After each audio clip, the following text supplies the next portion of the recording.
We're live. We are. Hello, everyone. Hello. Joining us. We have a very exciting topic today that we're going to be discussing about because it's one I think all of us can relate to or have experienced at some point in our lives, and that's the topic of burnout. And we should clarify, we're not talking about the burnouts in our workouts. We're talking about burnout, like feeling that feeling. Like you've just overdone it, you're exhausted, you're like, tearing your hair out, basically. What can we do to prevent it? Just some tips, some tricks, and just how to also kind of get out of it when you're in that funk. And how to find just kind of the balance in your life so that maybe you don't ever get to that burnout. Yeah. Totally.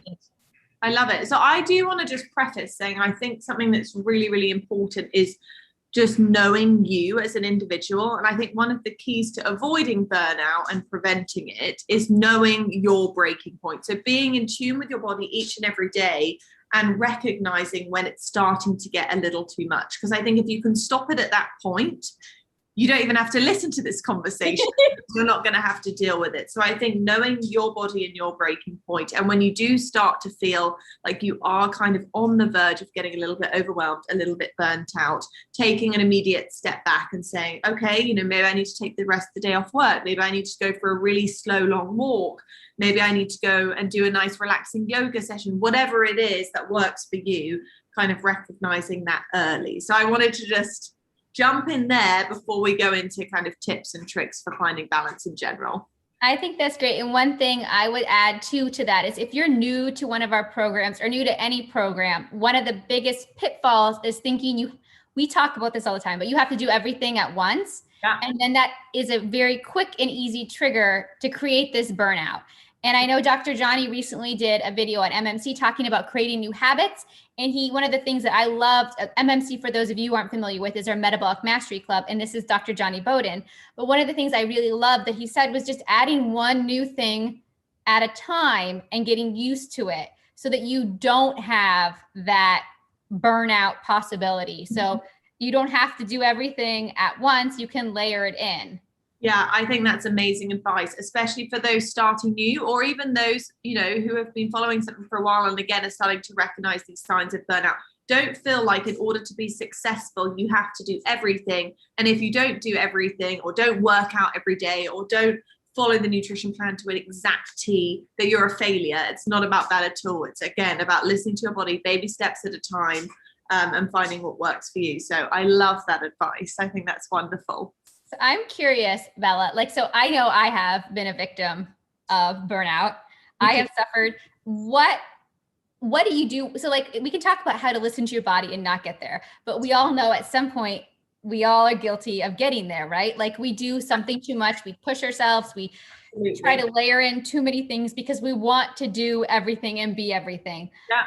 What do you personally do when you're you realize that you just have gone past your limit and you just can't anymore? Totally. So I think there's various aspects, but I would say the biggest thing for me is relaxation techniques. More recently, I started incorporating daily meditation, but again, it's different for everyone. But for me, I know something that always makes me feel better is getting outside in nature and taking a nice, long, slow, not with the goal of working out, burning calories, all of that. Just a really nice, relaxing walk. Maybe I'll put my favorite music on or even like a meditation, like a guided meditation as I'm walking. That for me is something that I always know makes me personally feel better. And it also gives me a time to just kind of reflect, maybe notice which areas of my life are kind of going a little bit out of control and making me feel so burnt out. Maybe it's, okay, I'm over exercising, maybe I'm overworking and working too late at night. It gives me, half an hour to an hour of time to myself just to kind of have that self-reflection and just kind of get away from it all. So I would say that's probably my number one if I could choose one. What about you, Laura? Oh, I do love that one. And actually, in the Deepak Chopra's book, The 7 Spiritual Laws of Success, he talks about getting out in nature as being one of those best things practices to have to be successful and not feel overwhelmed in life. Let's see. For me, I guess it really is that this sounds like a broken record, but it's feeling what I'm feeling. So I find if I am really overwhelmed or anxious and just there's too much going on, the best way for me to get past it which sounds counterintuitive, is just to sit and feel completely overwhelmed and like embrace the overwhelmedness, even though it's petrifying and like it's an awful, like those aren't pleasant feelings. Like if you're burned out and you're exhausted or you whatever, but letting myself have permission that it's okay. Like that's just a state. It's neither good nor bad. We just have imposed that this is bad because it's not desirable. So I just let myself sit with it. And guess what? Eventually goes away. It goes away. Like, yeah, like something else happens. Like you maybe, and like eventually something else comes and I realize I'm overwhelmed, but like I'm really tired. Yeah. And then you just go with the tired, or like I'm overwhelmed, but I'm hungry. Okay, well, I can go eat something. Or I'm overwhelmed and then I'm sad. Why am I really sad? Because I feel like I didn't do enough. Okay, like you can figure out from there what a better action step might be. Maybe you're overwhelmed and then it turns into, nervousness because you have something coming up that you don't feel prepared for. And then you can chunk that task down to something else or like whatever. So good. I don't know if that's the best advice. Lora always has these amazing like mindfulness tips. That I don't know. But no, I absolutely love that. I think that's awesome. Yeah, I think mindset is a really key and just crucial one. I'd love to talk about like maybe some tips to kind of prevent or just like stop it from coming. I know for me, one of my major things, the reason I kind of go on that topic is for me, sleep is so crucial. And it's something that we talk about a ton in our program. So if you're following either really one of any of our programs, I would say, we talk about sleep a lot, but I would say good sleep habits are so crucial to preventing or even overcoming this burnout and finding balance. We have to rest, right? We say it all the time in our workouts, in our programs, you must rest. So I think for me, establishing like a really healthy sleep routine, going to bed at a similar time each night, waking up at a similar time each morning to just establish that circadian rhythm, in the evenings, doing the blackout curtains, switching off the phone. Maybe it's a nice detox bath, which I learned from our wonderful programs. It's about finding time to kind of relax and have and prioritize a really good sleep. And I think also naps. A lot of people are afraid of naps, but even a 20-minute nap in the day, if you're starting to feel burnt out, I think can really benefit and help people who are feeling a little overwhelmed. Yeah. I mean, I've always been jealous. I've never been able to nap, but meditation will do that for me or whatever. And I do think the biggest thing I see in our groups and stuff on sleep is that people like who are really feeling burnt out or overwhelmed, then feel like they don't have time to go to bed early. Like they can't stick to that. And I think it's really just knowing that that is a form of self-care. Go to bed early and you'll feel better. It's not like taking away from you. Yeah. It's giving back to you, right? Absolutely. I think it's I'm sure people are also wondering, just as a nutritionist, if there's anything you can do with food. And I think there's so many things and aspects of this, because one part of me is like, yes, focus on these foods, but also I think a big part of the overwhelm and the burnout can come from over stressing about what you're eating and making decisions, and maybe you slip up and you feel really guilty. So I would say if you're following one of our programs, you're in a perfect place, would you say, Lora, nutrition wise, to just support your body. Most of our food, in fact all of it, is going to be high, focusing on things like protein, healthy fats and fiber, all which keep your blood sugar stable, avoid those energy crashes, which can lead to kind of unstable moods and things like stress, which of course can lead to burnout. But I also think one thing that's really handy, if you are new and don't want to feel really stressed about what you're eating, stick with our little S's. And I know Dr. Jade speaks about this a ton, but sticking to things like salads, soups, stews, and scrambles and shakes, of course, using our delicious protein powder. But if you're stuck and thinking, gosh, what on earth do I eat? Stick with one of them. And I feel like you can't really go wrong. And I love that. And actually, could you talk about, so I know this happens a lot in our groups and I'm even guilty of it. Like if I'm feeling like stressed or I have a lot going on, I'm more inclined to have more coffee. And can you talk, because I know like that's something that we see a lot with people who've had more coffee, then that affects their sleep and then they're feeling more like or then they're doing that because they think otherwise they can't do their workout because they don't have enough energy or whatever. Could you just talk a little about how to handle that? Because I know that's... And, I don't want to necessarily completely demonize coffee. We do allow in our programs 1 cup. Our kind of advice when it comes to the coffee is please do try and stick to 1 cup a day. We don't need to be consuming loads and loads of caffeine. That is actually, in majority of people, going to increase those feelings of, anxiousness and stress and just hyperstimulate you, which is going to cause some of these issues that we see. And also, as Laura mentioned, it can affect sleep. So we do recommend, consuming it in the earlier half of the day.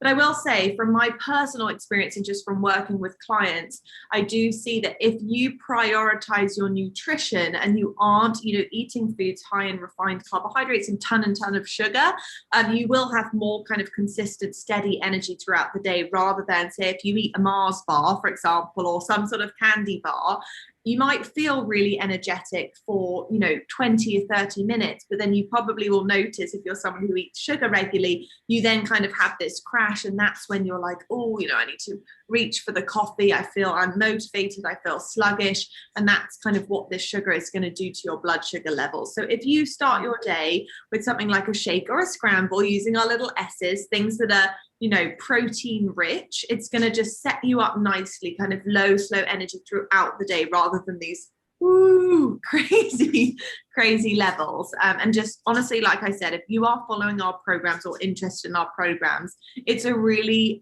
great place to start, and it just maps it out really clearly, gives you very thorough directions to follow. So yeah, there's a lot you can do, nutrition wise, to prevent needing additional caffeine throughout the day and those kind of crazy energy. Maybe could you talk about that? So like, say you're feeling like you're about to be burned out, but or you've been through a period of burnout where you're tired and exhausted and you want to get back. So you stopped working out and you tried to rest or whatever, but you're still struggling to get the energy. This I see a lot too, to work out. And you think maybe you need to eat more, you need something. What would be some nutritional tools someone could use to help them have that energy boost naturally to like get back into working out, or do our workouts for the first time if they haven't felt ready? Sure. I would say listen to your body. If you're hungry, a naked shake is actually a really great thing that you can have before your workout to kind of give you a little bit of an energy boost without all the sugar. Also, just going back to naps, I know this isn't necessarily food, but if you want to take a 20-minute power nap and then jump back into it, you can. I will also say listen to your body. If you are not feeling it because you do feel burnt out or fatigued, give it a miss. There is absolutely no problem with giving it a miss and starting it again the next day. I think similarly, if you are someone who works out at, say, 3 p.m., make sure that your lunch is really satiating and filling to provide that energy to fuel your workout. I think it is really what you eat as a whole in the day, rather than necessarily something just before the workout. I love that. And I also think just trying to find a set time in your day and sticking to it when you do your workout, because your body does get used to that. Yeah. So like if you're constantly moving your workouts around, sure, which it's good that you're still doing it if you are, but sometimes it can be harder on you to find the energy or the willpower if you don't have a set schedule. And then your body also gets used to it. It kind of like, I find it like today, I'll be honest, I normally work out in the morning and I didn't. And my body is like craving it and missing it because I'm used to doing it at a certain time. So true. I think that's such a powerful tool, and it's the power of habit. And I think this goes with exercising, and it goes with eating, and it goes with even sleeping. If you, and it might take a while, it might take 21 days, I think they say, is to form. Yep. That if you stick to something for 21 days, even if it feels a little tough, doing things at the same time, eating the same foods if you're getting stuck and, stressed, really you can start to build good habits that just kind of eliminate that, oh, I can't do it, because you crave it. I'm the same way. It's really helpful. And I feel just like in general, giving yourself a set calendar or set something, it doesn't, for me, give me feelings of anxiety or create more burnout. I don't, maybe some people are different, but for me, it actually gives me more comfort and ease, knowing I've set time aside for something, that I'm not worried, when will I get to this? Yeah. And then I feel like I'm not as inclined to get to that burnout because I know I've already scheduled it in. I do that with all sorts of things. I put time on myself, even if like with work things or whatever, so that I meal prep, decide what I'm going to make or whatever. And I know I can get to it because it's on my calendar. I can set time. I've made it a priority, and then I don't have to worry about it until then. So I'm not wasting energy. No, I actually love that. And I don't know if we've spoken about it before, but our company, Metabolic Living as a whole, our company culture, really does prioritize scheduling, free time or workout time daily in little slots throughout your workday, because there's a ton of research out there that actually shows it leads to increased productivity, less burnout, and things like that. So, creating these time slots, whether it's a workout or meal prep or, the slow walk or the detox bath throughout your workday, I think can be really beneficial. So that's an awesome point for sure. And then just recognizing what you need help on or where you're struggling, and using our groups and using your family. So like sometimes people have burnout, I've noticed, because they aren't having, they feel like they're having it and it's really something else, and they just don't have someone to talk to about what they're going through. And so maybe sharing their experience, or they're struggling because they feel like the only one eating this way and everyone else is eating something else. And maybe our groups can help you find a way to make everyone eat the same food, so you're not so stressed about cooking different meals. Or do you want to add on that maybe? Yeah, no, I love that. I think just the ability to reach out and talk through with someone, especially if you're a metabolic mastery club, you can reach out and get a little bit more personalized support. But I think just knowing you're not alone, and everyone experiencing can deal with burnout and things like that. So just by reaching out and utilizing our groups, which are an amazing support system, you get support from not only others, in our community, but also people like Lora and myself, who are definitely here to help. And we can, guide you through maybe some different meal choices, or maybe you need just a little nudge for that, relaxation technique or something like that. So definitely utilize the groups and the communities that we have. And just definitely listen to your body. So please don't go somewhere where you're going to get injured because you think you have, that's the worst, is when we see people who have gotten, they don't, I have a yoga. Oh, this is a good quote. I had a yoga teacher once tell me, rest is coming for you. Think of it as one of those creepy ghosts, or the coming by, oh, it's coming for you. But she was like, you could either choose to take your rest, or your body, something's going to happen that's going to force you to take your rest. And this is more looking at it from a physical athletic performance. But basically that's true. If you don't listen to your body, you don't take breaks for your rest, your burnout's going to come. But the worst thing could be if you're forcing yourself to do a workout when you aren't feeling well or you're exhausted, those are the times you're going to get hurt because you aren't listening to your body. And we don't want anyone to get hurt. So stop before you get there, because if you don't, you could get burnout. And it could just be that you're just exhausted because you didn't need to do that workout and you're tired for 3 days. But you could roll your ankle. You could drop a weight. You could, dumb things happen. I once broke a toe on a door. Dumb things happen when you're tired. And, and just listen and try to not take that rest before it comes for you. Da-da-da. No, I actually absolutely love that quote. It's so true. And I know we've both experienced it, especially more in the exercise realm. But it is so true. And I'm sure lots of people can relate to that. Rest is coming. Right. So take it, especially at night, that's in any other way. And if we can help support you, if you are feeling like you've been burnt out and you're trying to get back, or you're overwhelmed, we've talked a lot about that videos, because these have been things coming up a lot lately. But we're here. We can do another video on something else. So if you're overwhelmed, if it's because of your food choices, or because you don't know how to use, your oven, or my oven broke for 3 weeks and I had to cook entirely on my stove. And I know from the Facebook group, a lot of you aren't comfortable cooking things like that. You're used to go foods. You're used to just doing that. And so that could be overwhelming or cause burnout. Bella can do a tutorial for you guys if you want. She's even done videos for MMC or Metabolic Mastery Club on how to cook an egg, you name it. So see, there's nothing too simple, or silly to ask. Truly, we are here to support you no matter what the question is. So yeah, don't be embarrassed. Someone else is too. So don't be shy. You're not alone. It's true. That is true. Is there anything else you want to add? I think that was pretty good in terms of content. I think I shared all my tips, I think. I get sleep. If you guys have anything else, like we said, just reach out. Various different ways to contact us, and we'd love to help in any way that we can. So helping you and us doing these, we just love helping you guys and talking together and answering your questions. So anything you want, please tell us. Yes. And we'll be happy to talk about it. Otherwise,